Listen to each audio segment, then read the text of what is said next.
Yeah. Ted Bishop? No. You must have the wrong house.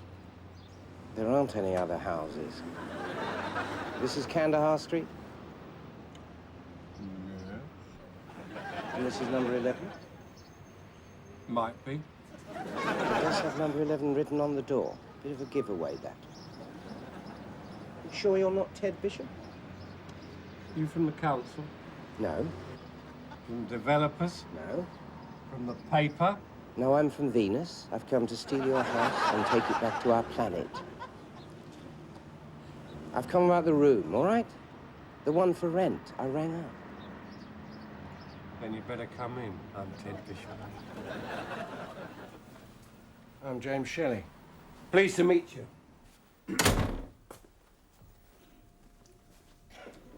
Tell me, do you always deny that you're yourself? Yes. Have a seat. Mind you don't sit on the parrot. It's all right. He must be in the kitchen. I let him out of his cage now and again to give him a bit of exercise. Yes, I always say I'm not me to begin with. You could have been anyone.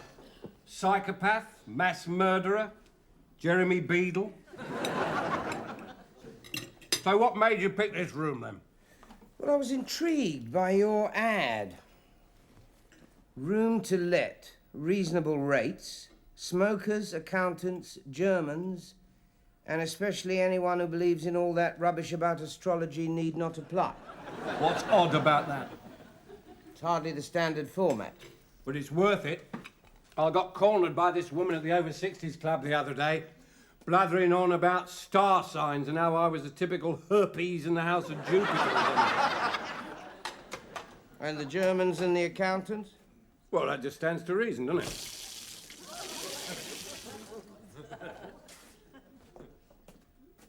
Shelley, you say? Yes. That's funny. When I was a kid, we had a cat called Shelley.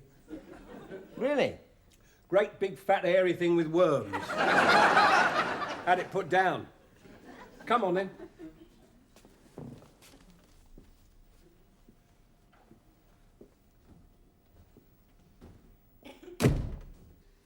So, do you want it? What about heating? That's here. Oh, I've had those before. You sit in front of them with icicles forming in your ears while your ankles are toasted until they glow and spit like Donna Kabat. Nobody said it was the Ritz. If you don't want it, it's no skin off my nose. Anyway, I expect you'll be trouble, Mr. Shelley. Are you going to smoke? No.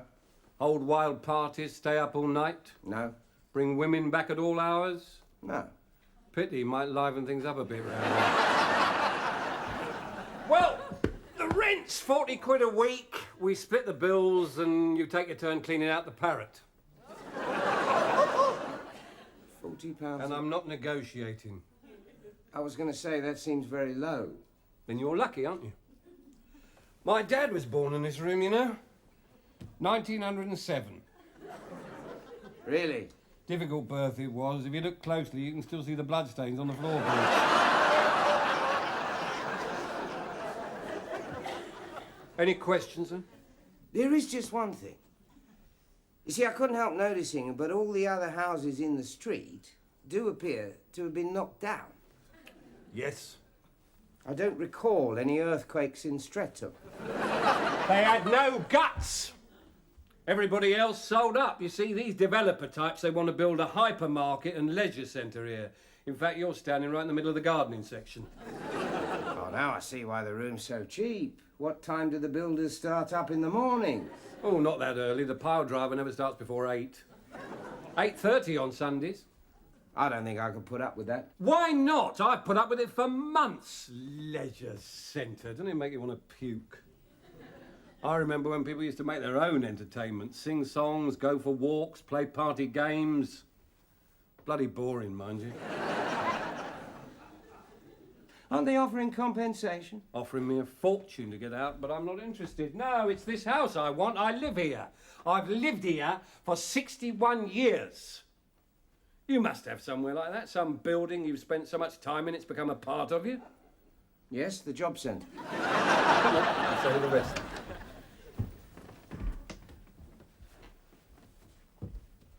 That's the bathroom. And that's your room. No, I'm down below at the back. So that's... Nothing. There's no point in you going in there. So what's in there? The Mad Family retainer manacled to the wall? Now he's in the pantry. Ah, got to make a phone call. Follow me.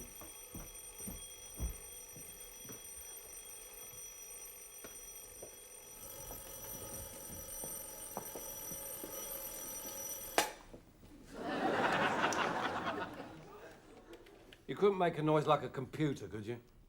What? Never mind. Is that the Kandahar Street site? Oh, thank heavens. This is the gas board central control. Our computer's showing a serious loss of mains pressure directly beneath your site, which indicates a fracture in an arterial gas main, which means that there's a very serious danger of an explosion. So would you please evacuate the site as soon as possible? Our emergency team is on its way.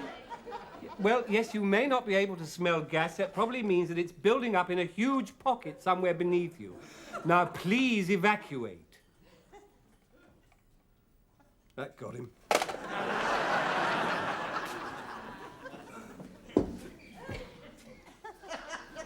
And here he comes out of the hut. He's told the men, here they come. The manager with a 3 lengths lead, but both brickies closing fast. Do you want to bet? First one to the road. I'll have the red-haired one. No, I fancy the bald one in the blue floral shirt. Yes, he's pulling into a good lead. But no. Here comes someone on the bulldozer's side. They're neck and neck and at the line. You're right. The red-haired one. You've done this before, haven't you? No, yesterday I rang up and ordered 3 tons of ice cream cash on delivery. And last week I rang up pretending to be a local historian and asked them if they knew they were excavating on the site of an old plague pit, and that even as we spoke, the bubonic plague virus was seeping out of the ground towards them. That's when the red-haired one showed how fast he was. I know what you got in that room. A giant catapult. Oh, good, he's back in his cage. He's an African grey. I took him over from old Joe next door. He gave in, so they put him in a home where he couldn't keep pets. He hasn't been happy since, won't ring his bell, won't nibble his cuttlefish. Well, I've heard old people's homes are bad, but... Mind you, he's always been a miserable bloody bird. I tried to teach him to talk, but he just won't do it. Just sits there, not saying anything, and with his head on one side. Sounds like Princess Di. Yeah. Aren't you going to get into trouble over all these phone calls? No. No, you see, I'm just a confused old man. I don't know what I'm doing. It's what everybody thinks we're like, anyway. You see, if you're under 6 or over 60, you can get away with anything. Look at Lord Hailsham, he's been taking the mickey for years. It's an advantage that you youngsters don't have. You're the first person to call me a youngster in a very long time. Well, you're younger than lots of people. You're younger than the Rolling Stones. Everyone's younger than the Rolling Stones. Anyhow, I'm reconciled to the slow slide into senility. No, that's all wrong. You shouldn't have that attitude, not at your age. Remember what they say, drink, dance and be merry, for tomorrow you may die. If I drink, dance and be merry, then tomorrow I'll almost certainly die. No, nowadays I play safe. My wife and I played it safe. We worked, we saved, we put things off so we could enjoy our old age. And what do I end up with? Piles, poverty and a parrot. She died 2 weeks after I retired. Is that fair? No. So, this room, do you want it? Well, perhaps I could take it for a trial period. I can see it's going to be a bloody trial with you around. All right, then, but don't forget you take your turn cleaning out the parrot. Fine. Just like Casablanca, eh? We're like that pair in the film. Ingrid Bergman and Humphrey Bogart. No. Humphrey and the other bloke.